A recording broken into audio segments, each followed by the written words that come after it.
बच्चों, आज मैं फिर आपका बायो के लेक्चर में वेलकम कर रहा हूँ। तो अभी very short answer to question ही चल रहे हैं। तो आज का पहला क्वेश्चन है, फिजियोजेनेमी गिनोमी क्या होता है? तो बेटा ये है, physical appearance of a community is called physiognomy. मतलब किसी भी कम्युनिटी की फिजिकल अपीयरेंस को स्टडी करना। जैसे ह्यूमन बींग्स की अगर आप फिजिकल अपीयरेंस को स्टडी करोगे, 2 हैंड्स 2 लेग्स, इसी तरह मंकीज को स्टडी करोगे तो आपको टेल नजर आएगी, हेयर नजर आएंगे, तो उसको फिजियोग्नोमी कहते हैं। आगे है, व्हाट आर अलीलोपैथिक केमिकल्स?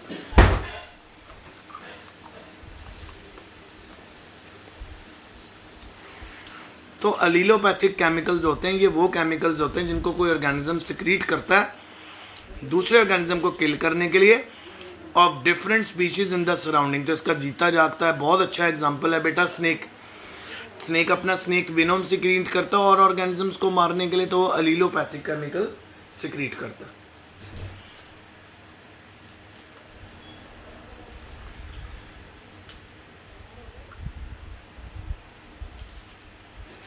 फिर बेटा इसके बाद अगला क्वेश्चन है, give the term for similarities between 2 unpalatable and ferocious animal species. Mullerian mimicry. Mullerian mimicry होती है जो टर्म है किसके बीच में? 2 unpalatable and ferocious animal species. तो अनपैलेटेबल और फेरोशियस एनिमल स्पीशीज के बीच का जो टर्म है उसको मुलेरियन मिमिक्री बोलते हैं।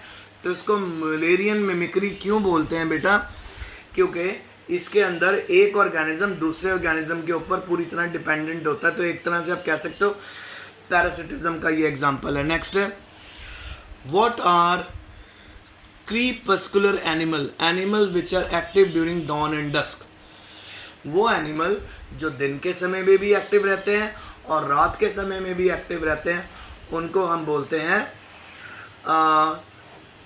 क्रीपस्कुलर एनिमल। तो बेटा इसका एग्जांपल अब आपको बता देता हूँ, cats and dogs. So cats and dog आपको रात को भी देखने को मिल जाएंगे और दिन में भी देखने को मिल जाएंगे।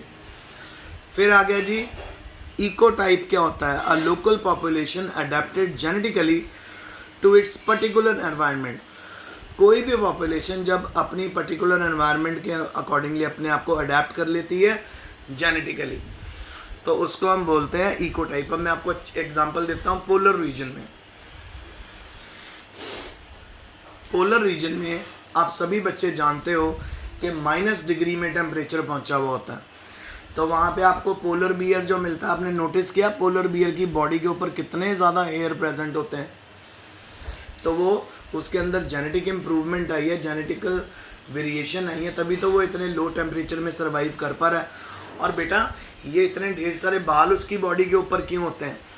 ये इतने ढेर सारे बाल उसकी बॉडी पे इसलिए होते हैं क्योंकि वो उसको वार्म प्रोवाइड करते हैं, उसकी बॉडी हीट को बाहर नहीं जाने देते। तो ये जेनेटिकली ही वेरिएशन हुई उसकी बॉडी के अंदर, है ना। तो ये एग्जांपल है इकोटाइप की, ठीक है।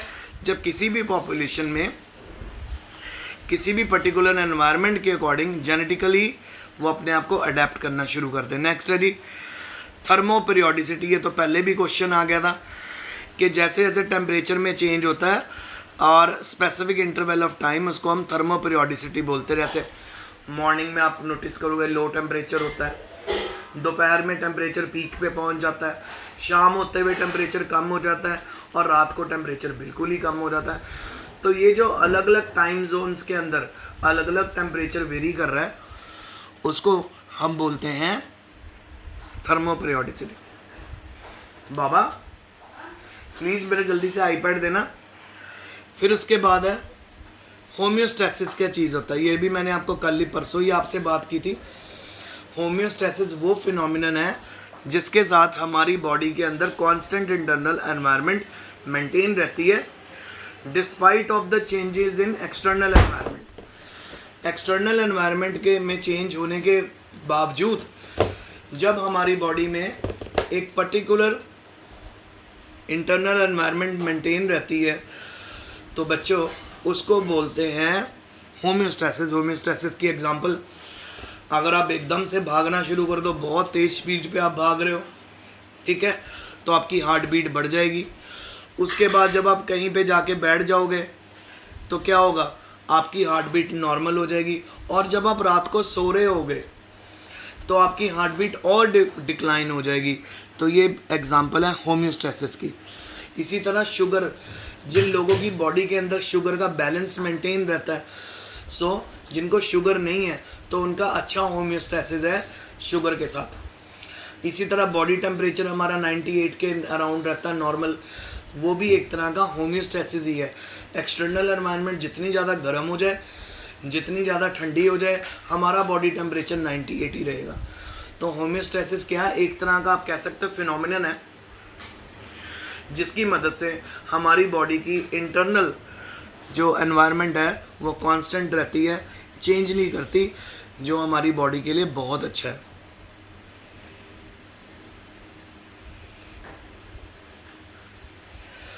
ओके बेटा, फिर हम आगे चलते हैं।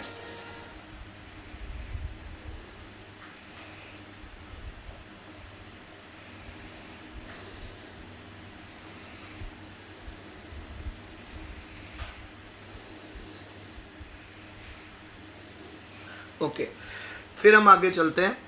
हमारे पास आ गया, name the parenchyma possessed by hydrophytes to support them in water.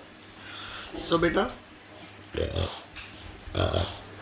हमारे जो हाइड्रोफाइट्स होते हैं, जो पानी के ऊपर प्लांट रहते हैं, आपने नोटिस किया होगा कि वो आसानी से वाटर के ऊपर फ्लोट करते हैं। बाबा चाबी दे दी, आगे बच्चा। अच्छा, तो वाटर के ऊपर कैसे फ्लोट करते हैं बेटा, किस तरह से वो प्लांट फ्लोट कर रहे हैं, उनके अंदर स्पेशल पेरेन्काइमा है जिसको एरेन्काइमा बोलते हैं। और एरेन्काइमा जो होता है ना बेटा, उसमें खाली स्पेसिस होता है और उसमें एयर भरी रहती है। तो इस एरेन्काइमा के करके जितने भी हाइड्रोफाइट्स होते हैं, पानी के ऊपर रहने वाले ऑर्गेनिज्म या पानी में पाए जाने वाले ऑर्गेनिज्म, ईजिली वाटर के ऊपर फ्लोट कर सकते हैं। तो उनके पास एक तरह से एडवांस और मॉडिफाइड पेरेन्काइमा होता है जिसका नाम है एरेन्काइमा। और बच्चों, एरेन्काइमा में क्या होता है, एरेन्काइमा में खाली स्पेसिस होते हैं जिसमें एयर फिल्ड रहती है। फिर नेक्स्ट है जी, यूरेलाइन और स्टेनोलाइन ऑर्गेनिज्म को बताइए। यूरेलाइन होते हैं वो ऑर्गेनिज्म जो बहुत ही वाइड रेंज के टेम्परेचर को आसानी से सह सकते हैं। Organism which are tolerant to wide range of salinity, यानी कम और ज़्यादा नमक वाली एरिया में भी ये रह पाएंगे, उनको एरोलाइन ऑर्गेनिज्म बोलते हैं। जैसे साल्मन फिश, ये समुंदर की बहुत ही अच्छी फ़िश होती है बेटा, और ये हाई जो सॉल्ट कंसनट्रेशन में भी आसानी से रह सकती है। फिर स्टेनोलाइन होते हैं ऑर्गेनिज्म जो नैरो रेंज ऑफ सैलिनिटी में ही रह सकते हैं। अगर नमक का अमाउंट बढ़ गया पानी में तो वो ऑर्गेनिज्म के लिए वो क्या हो जाता है, डेंजर साइन बन जाता है। तो शार्क ज़्यादा नमकीन पानी में नहीं रह सकती, जबकि साल्मन ज़्यादा सॉल्टेड वाटर में रह सकती है। तो यूरेलाइन ऑर्गेनिज्म कौन से, जो सॉल्टेड कंसनट्रेटेड सॉल्टेड वाटर में रह सके, और स्टेनोलाइज जो लेस कंसनट्रेटेड सॉल्टेड वाटर में मिले। फिर है जी, फोटोमॉर्फोजेनेसिस क्या होता है, differentiation of various tissue and organ in response to light. So light का रिस्पॉन्स जो टिश्यू और ऑर्गन करते हैं उसको हम फोटोमॉर्फोजेनेसिस बोलते हैं। लाइट के अकॉर्डिंगली अपनी बॉडी को मूव करना, लाइट के अकॉर्डिंगली अपनी बॉडी के कलर को चेंज कर लेना। फिर है दो पॉजिटिवली और नेगेटिवली फोटोब्लास्टिक सीड्स बताइए। तो विस्कस लैक्टुका पॉजिटिवली फोटोब्लास्टिक और अनियन टोमेटो और नेगेटिवली फोटोब्लास्टिक सीड है। ये मतलब क्या है, फोटोब्लास्टिक का मतलब वो सीड जिनके ऊपर लाइट पड़ते ही वो खुल जाते हैं, और वो सीड जिनके ऊपर लाइट पड़ने पे वो नहीं खुलते। तो अनियन और टोमेटो इस तरह के सीड हैं जो डार्क में ओपन होते हैं, लाइट में नहीं, ठीक है। फिर उसके बाद आ गया बेटा define phototropism and photonasty. Phototropism होता है तो बेटा जी अट्रैक्शन टुवर्ड्स लाइट, ठीक है, मॉडरेट लाइट। जब प्लांट की शूट बेंड हो जाती है वहाँ पे जिस तरफ लाइट पड़ रही है, तो सिंपल अट्रैक्शन टुवर्ड लाइट होती है फोटोट्रॉपिज्म। अट्रैक्शन टुवर्ड्स अपना ग्रेविटी होती है जियोट्रोपिज्म। तो जो रूट होती है पॉजिटिवली जियोट्रॉपिक होती है, नेगेटिवली फोटोट्रॉपिक होती है। तो रूट हमेशा आपको ग्राउंड में जाती हुई नज़र आएगी। और जो प्लांट की शूट होती है वो पॉजिटिवली फोटोट्रॉपिक होती है और नेगेटिवली जियोट्रॉपिक होती है, ठीक है। और फोटोनेस्टी मतलब कुछ फ्लावर्स होते हैं किस प्लांट के जो ओपन और क्लोज होते हैं in response to light and dark. So light में ओपन हो जाते हैं, डार्क में क्लोज हो जाते हैं। तो ये जो मूवमेंट है इनको फोटोनेस्टी बोलते हैं। फिर आ गया name the type of water which are held in the soil. Soil में जो होल्ड होता है वाटर 4 तरह का होता है, hygroscopic water, water vapour, combined water और कैपिलरी वाटर। फिर अगला आ गया जी डिफाइन इकोफिन्स और ecads. The phenotype variant formed in population due to change in environment. Environment में चेंज होने से जो अलग अलग फिनोटाइप बनने शुरू हो जाते हैं उनको हम इकोफिन्स और इकेड्स बोलते हैं। और लास्ट डायापॉज क्या होता है बेटा, सस्पेंडेड डेवलपमेंट। अगर किसी भी एनवायरमेंटल चेंज करके डेवलपमेंट थोड़ी देर के लिए रुक जाए उसको डायापॉज बोलते हैं। आज का लेक्चर यहीं तक। Stay home, stay safe and best of luck.